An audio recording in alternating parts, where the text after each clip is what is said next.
Hi, sweetheart. We're reading today in chapter 18 of the text, The Passing of the Dream. In section 10, The Happy Dream. Paragraph 1. Prepare you now for the undoing of what never was. If you already understood the difference between truth and illusion, the atonement would have no meaning.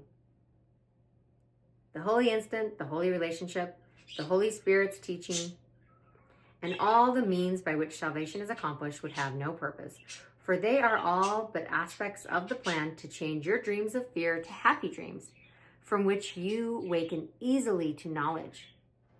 Put yourself not in charge of this, for you cannot distinguish between advance and retreat. Some of your greatest advances you have judged as failures, and some of your deepest retreats you have evaluated as success. I think that's so fascinating. So fascinating. Wow. Some of your greatest advances you judged as failures. Wow. Because through the ego's lens, when we get ego identified and we're thinking using the thought system of ego, it makes sense to me that our greatest advances we would judge as failures. I'll try and think of a practical example here. Like, there was a time in the past, here's kind of what comes to my mind. There was this situation where I prepaid for something and then the person didn't deliver on what was agreed. And I felt so angry about it. And the guidance I got was to let it go. Now, I'm not saying that's always the guidance. Sometimes if someone's like ripping you off, you need to go and, trust what spirit guides you to. But for me in that moment, the guidance was, let it go. And I did, at least physically. I didn't press charges or anything. I just let it go. I trusted that spirit was giving me this guidance for a reason. I don't know the other person's circumstances, but I let it go. Now, to my ego, this was an abject failure, and I was being a loser, and I wasn't getting what was mine, and I needed to get out there and teach this person a lesson. Some of your greatest advances you have judged as failures. I'm going to be really vulnerable and admit I still have some hard feelings around that. Even though I do believe on some level I did the right thing because I followed the guidance I got, there's still a part of, ego identified thinking that's like, I can't believe I let her get away with that.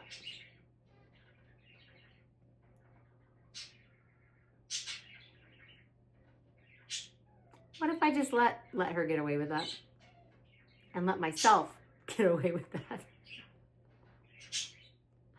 And some of your deepest retreats you have evaluated as success. Because I genuinely believe that if I had ignored guidance of the spirit and gone after this person and done everything I could to get that money back, or even if I didn't get it back, made them pay for what they did, my ego would have evaluated that as success, even if it was my deepest retreat for my goal of happiness.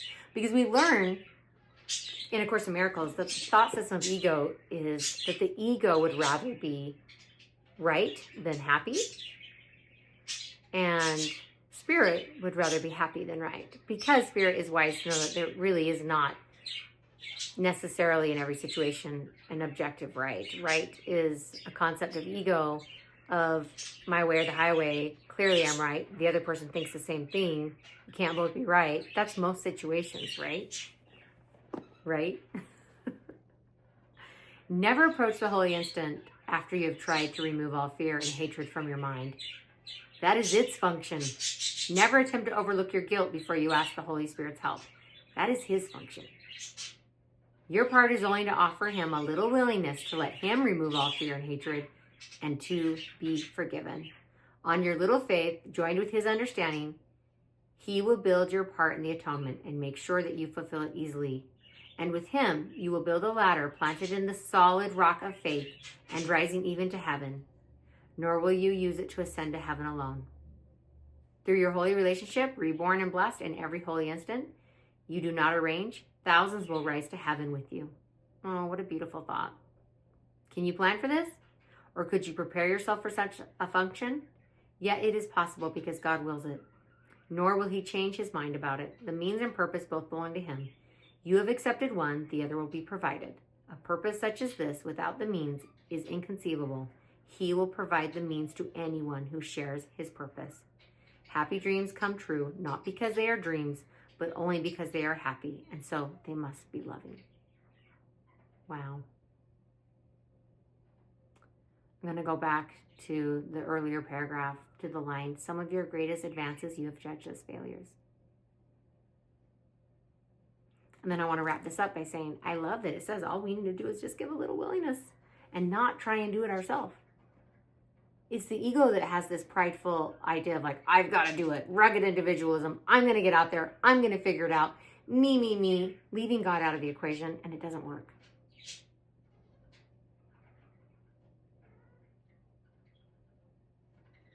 Trust, surrender, receive. It is possible because God wills it.